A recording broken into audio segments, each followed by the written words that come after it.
peaceful summer night in the Kentucky countryside, suddenly turning into an endless nightmare. A family of farmers in panic, surrounded by creatures that don't belong to this world. Gunshots echo through the night, glowing eyes flashing behind the dark windows. No one knows where they came from or why they chose that house. More than 60 years have passed, yet the mystery of Kelly remains unsolved. This is not a work of fiction. These are chilling accounts from the surviving witnesses of one of America's most unsettling supernatural encounters. You're watching Beyond the Veil, where real mysteries are unveiled. Buckle up, because right now we're stepping into the night in Kelly, Kentucky, where the line between reality and the supernatural nearly vanishes.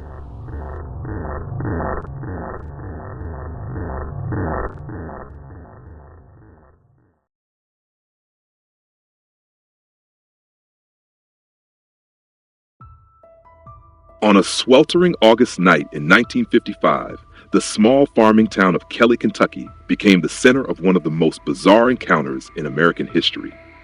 The Langford family, living on a remote rural farm, endured a night of sheer terror that would haunt them for the rest of their lives. That evening, a relative named Billy Ray Taylor went outside to fetch water from the well when he suddenly spotted a strange object in the sky. He described it as a shiny, silver, oval-shaped craft, silently flying overhead before seemingly landing in the field behind the house. When he rushed inside to recount the sighting, the family dismissed it as a shooting star. But Billy Ray insisted what he had seen was no meteor. It moved with purpose and hovered far too close to the ground. Shortly afterward, Billy Ray and his brother-in-law, Cecil Lucky Sutton, stepped out to investigate the area behind the house. That's when they encountered a bizarre creature approaching them.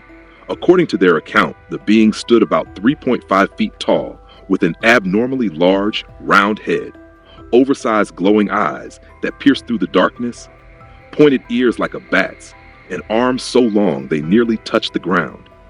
Its movements were unearthly, as if it floated rather than walked. Terrified, Billy Ray and Lucky fled back inside, slammed the door shut, and frantically described the creature to the rest of the family. Panic set in quickly. The entire household began to fortify themselves, unsure of what was lurking outside. What followed was a long, harrowing night filled with strange noises and fleeting glimpses of creatures, described similarly by all witnesses, creeping around the property. The family believed these little beings were trying to breach the house, peering through windows, scaling the roof, and stealthily creeping along the walls.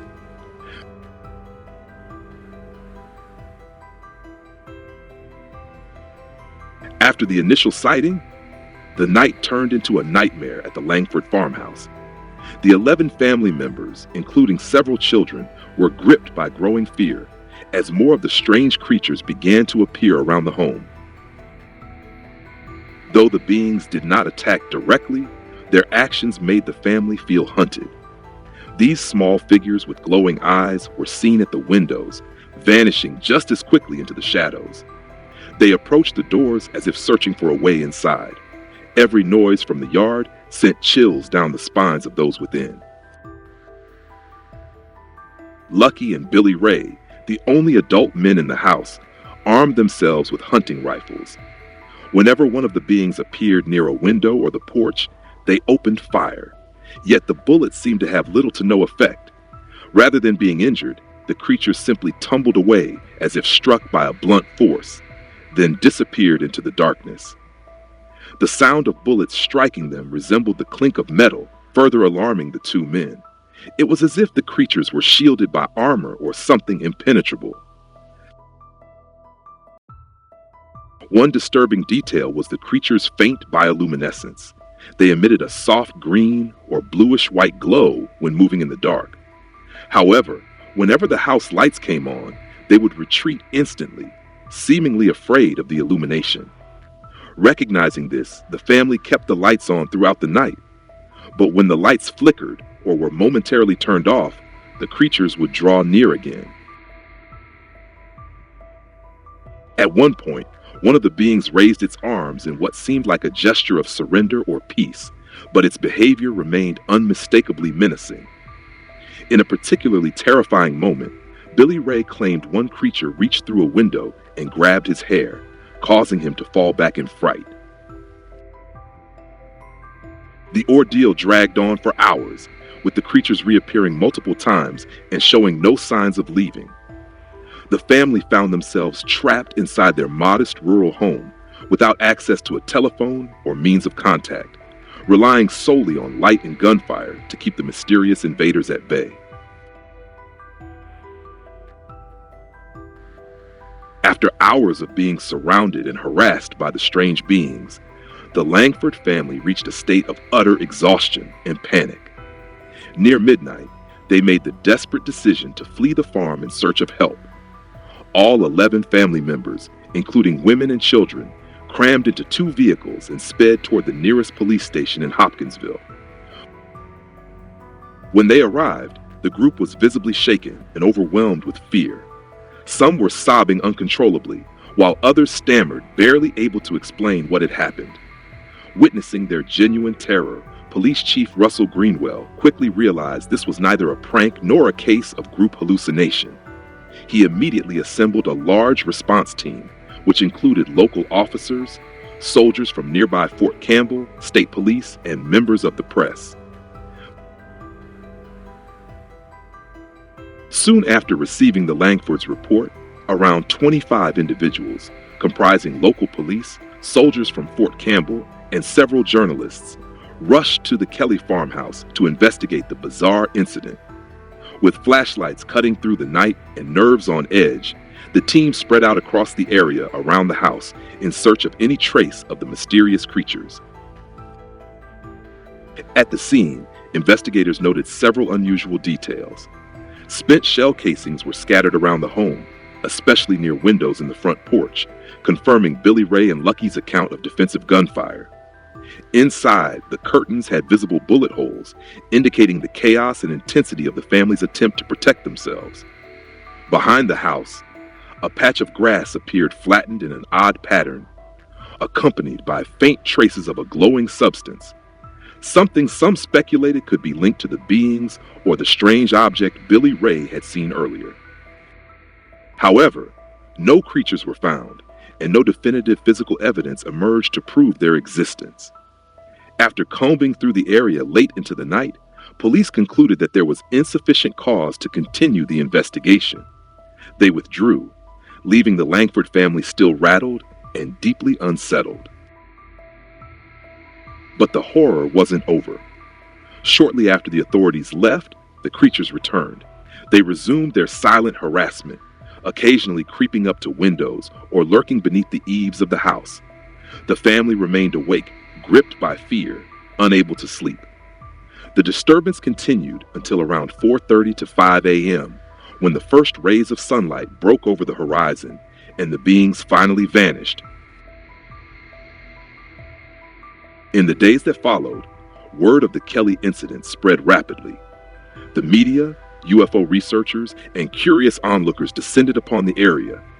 The family's privacy was shattered, and their lives were thrown into disarray. Overwhelmed by public attention, and still haunted by the terrifying night, Glennie Langford decided to sell the farm and move the family to the nearby town of Hopkinsville in search of peace.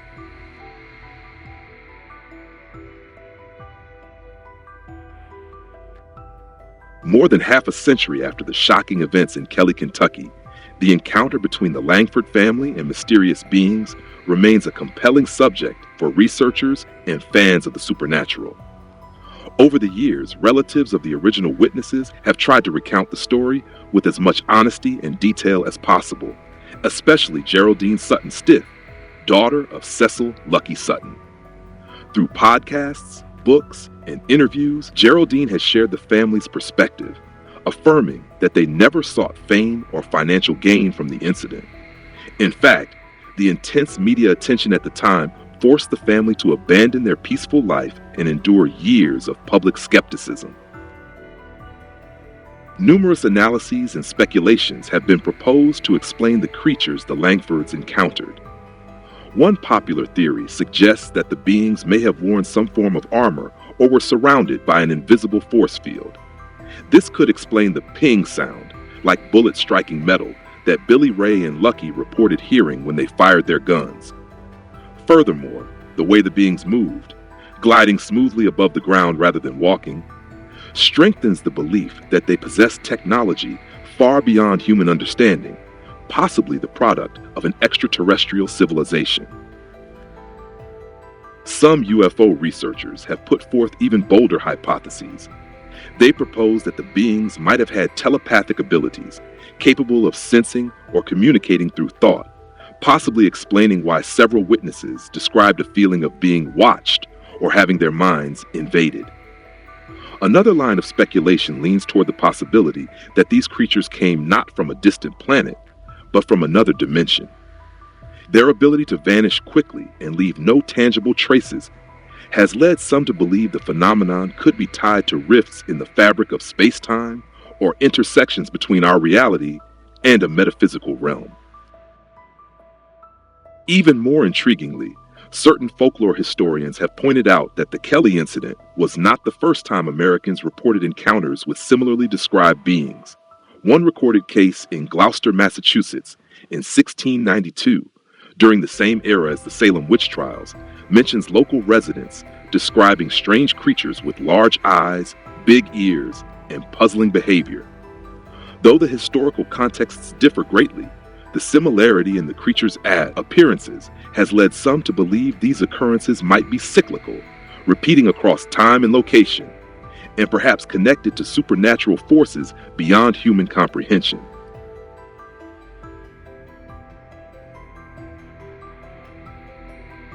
The 1955 Kelly, Kentucky incident is not merely a thrilling anecdote among the catalog of unexplained phenomena. It is a deeply haunting experience lived by an ordinary farming family. They did not seek fame, nor did they wish to be swept into the whirlwind of public attention and media scrutiny.